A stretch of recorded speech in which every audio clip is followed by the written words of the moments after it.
जय श्री कृष्ण। स्वागत है आप सभी का मेरे भक्ति भावना यूट्यूब चैनल पर। आज मैं आपको पुत्र धन प्राप्ति की पूर्णमासी की कथा सुना रहा हूँ। यह कथा बेहद ही सुंदर है। इस कथा के श्रवण करने से सभी मनोकामनाएं पूरी हो जाती हैं। स्वयं भगवान श्री कृष्ण ने अपने मुख से इस कथा का वर्णन किया है। माता यशोदा को बताया है कि इस कथा को श्रवण करने से साथ ही पूर्णमासी के दिन पूजा विधि, किस प्रकार से पूजा करनी चाहिए, किस प्रकार से व्रत का संकल्प करना है, कथा श्रवण करनी है, जिससे पुत्र धन की प्राप्ति होगी, हर मनोकामना पूरी होगी। द्वापर युग की बात है। एक समय माता यशोदा ने भगवान श्री कृष्ण से पूछा कि हे पुत्र, ऐसा कौन सा व्रत है जिसके करने से महिलाओं को हर प्रकार का सुख प्राप्त हो, उनको कभी भी वैधव्य प्राप्त ना हो और उनके पुत्र धन की प्राप्ति तथा हर प्रकार की मनोकामना पूरी हो। भगवान श्री कृष्ण कहते हैं कि हे माता, जो व्यक्ति पूरे नियम पूर्वक 32 पूर्णमासियों का व्रत करते हैं उनको हर प्रकार का सुख और वैभव प्राप्त होता है। संकल्प पूर्वक 32 पूर्णमासी का व्रत करना चाहिए। इस दिन सुबह स्नान करें, स्नान के बाद सूर्य देव को अर्घ दें, उसके बाद भगवान के सामने बैठ कर के संकल्प करें, अपना नाम और गोत्रोच्चारण करें, अपनी इच्छा बोलें, फिर 32 पूर्णमासी का संकल्प करें। प्राचीन समय की बात है, एक नगर में एक धनेश्वर नाम का वैश्य रहता था। उस धनेश्वर वैश्य के कोई संतान नहीं थी। हालांकि उसके हर प्रकार का सुख और वैभव था, लेकिन एक ही दुख था कि उसे कोई संतान नहीं थी। वह पुत्र के लिए हमेशा प्रयत्न करता रहता था।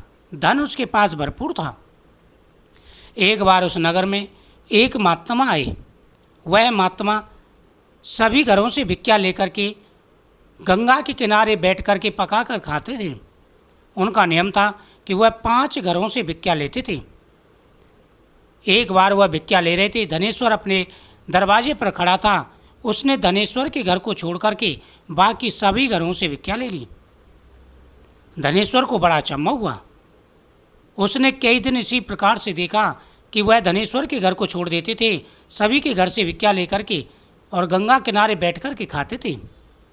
एक बार धनेश्वर साधु महाराज के पास पहुंचा और हाथ जोड़ कर के महात्मा से कहने लगा कि हे महात्मन, मैंने प्राणों में सुना है कि महात्मा सभी का भला करते हैं। साधु संत के दर्शन बड़े भाग्य से होते हैं और जिस व्यक्ति को दर्शन हो उसके सभी दुखों का नाश हो जाता है। लेकिन आप तो मेरे साथ भेदभाव कर रहे हैं। आप सभी के घर से भिक्षा लेते हैं, मेरा घर छोड़ देते हैं। उस सन्यासी ने कहा, साधु महात्मा ने कहा कि हे धनेश्वर, तुम्हें बुरा नहीं मानना चाहिए, क्योंकि तुम्हारे कोई संतान नहीं है और मैं ऐसे घर से भिक्षा नहीं लेता जिसके कोई पुत्र ना हो, जिसके कोई पुत्री ना हो, संतान ना हो। क्योंकि जिनके संतान नहीं होती वह पतित की ओर जाते हैं। इसलिए व्यक्ति को प्रयत्न करना चाहिए और उन्हें संतति उत्पत्ति करना चाहिए। अगर पुत्र रत्न हो तो वह पितृदोष से मुक्त हो जाता है, नहीं तो अंधकार होता है। इस प्रकार से उसने उससे कहा कि इसी वजह से मैं तुम्हारे यहाँ का अन्न नहीं लेता। जो व्यक्ति ऐसे घर का अन्न खाता है वह भी पतित हो जाता है। उसने हाथ जोड़ करके कहा कि हे महात्मन, कृपा करके ये बताइए कि मेरे कैसे पुत्र होगा। कोई ऐसा उपाय बताइए जिससे मेरी मनोकामना पूरी हो। उन साधुओं ने कहा कि हे धनेश्वर, तुम नियम पूर्वक भगवान शिव का पूजन करो। प्रत्येक पूर्णमासी को भगवान विष्णु और भगवान शिव का पूजन करें तथा तुम माता चंडी की आराधना करो, जिससे तुम्हारी सभी मनोकामना पूरी होगी। धनेश्वर ने आकर के भगवान शिव का पूजन किया, सत्यनारायण भगवान की पूजा की। फिर उसने चंडी माता की आराधना की। काफ़ी समय के बाद में चंडी माता ने प्रसन्न होकर के उसे दर्शन दिए। उसने कहा कि हे मातेश्वरी, मुझे पुत्र प्राप्ति का वरदान दीजिए। चंडी माता ने कहा कि तुम्हारे भाग्य में पुत्र नहीं है, लेकिन फिर भी मैं तुम्हें आशीर्वाद देती हूँ कि तुम्हें एक पुत्र रत्न की प्राप्ति होगी, लेकिन वह 16 साल तक जीवित रहेगा। 16 साल के बाद में उसकी मृत्यु हो जाएगी। उन्होंने कहा कि हे मातेश्वरी, मेरे पुत्र की दीर्घायु ऐसा वरदान दीजिए। उन्होंने कहा इसके लिए तुम्हें नियम पूर्वक 32 पूर्णमासी का व्रत रखना होगा। यदि 32 पूर्णमासी का तुम व्रत रखोगे तो अवश्य तुम्हारे संतान की आयु लंबी होगी। सुबह तुम्हें एक सेब का पेड़ दिखाई देगा, उस पर चढ़ कर के सेब तोड़ कर के अपनी पत्नी को खिला देना, इससे उसका गर्भ रह जाएगा। फिर पति पत्नी मिलकर के 32 पूर्णमासी व्रत करना। उसी प्रकार से सुबह उसकी आंख खुली, सामने सेब का पेड़ देखा, उस पर सेब लगी हुई थी। वह उस पर चढ़ा लेकिन सेब नहीं तोड़ पा रहा था। उसने गणेश जी का ध्यान किया, फिर उसने सेब तोड़ा और अपनी पत्नी को खिलाया। इसके खिलाने से उसकी पत्नी गर्भवती हो गई। उसके बाद में उसके यहाँ पर सुंदर पुत्र पैदा हुआ। उस पुत्र का नाम उसने देवीदास रखा। अब देवीदास धीरे धीरे बड़े होने लगा। उधर पति पत्नी ने नियम पूर्वक पूर्णमासी का व्रत प्रारंभ कर दिया। पूर्णमासी को स्नान करना, उसके बाद सूर्यदेव को अर्घ्य देना, फिर वह नियम पूर्वक भगवान शिव का पूजन करते थे। भगवान शिव का अभिषेक करना, बेलपत्र, चावल और खीर का प्रसाद भगवान शिव को अर्पण करना, यह नियम था। जैसे वो लड़का 15 साल का हुआ, उसने उसके मामा को बुलाया, कहा कि तुम इसको अब काशी जी पढ़ने के लिए ले जाओ और वहाँ पर जितना हो सके दान पुण्य करना। उनको भरपूर धन दिया। उसके बाद में वह काशी जी पढ़ने गए। काशी जी पढ़ने गए, वहाँ पर विद्या अध्ययन किया। एक बार जब उसकी आयु पूरी हो गई, उधर उसका मामा जो हवन कर रहा था, जिस प्रकार से आपने सुना होगा कि 16 सोमवार की कथा में भी आती है ऐसी कथाएं, तो उसने हवन किया। उसी समय उसका जो भांजा था उसके प्राण निकल गए, क्योंकि वो 16 साल उसकी पूरी हो गई थी।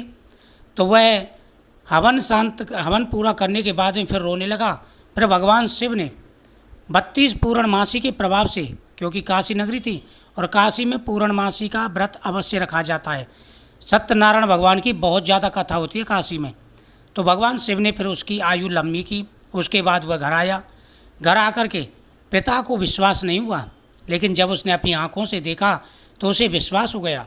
उसके बाद में पूर्णमासी की वह नियम पूर्वक व्रत करने लगे और शहर में भी घोषणा कर दी कि सभी पूर्णमासी का व्रत करें। तो भगवान श्री कृष्ण ने कहा है कि जो भी नियम पूर्वक 32 पूर्णमासी का व्रत करेंगे उन्हें पुत्र धन का लाभ मिलेगा।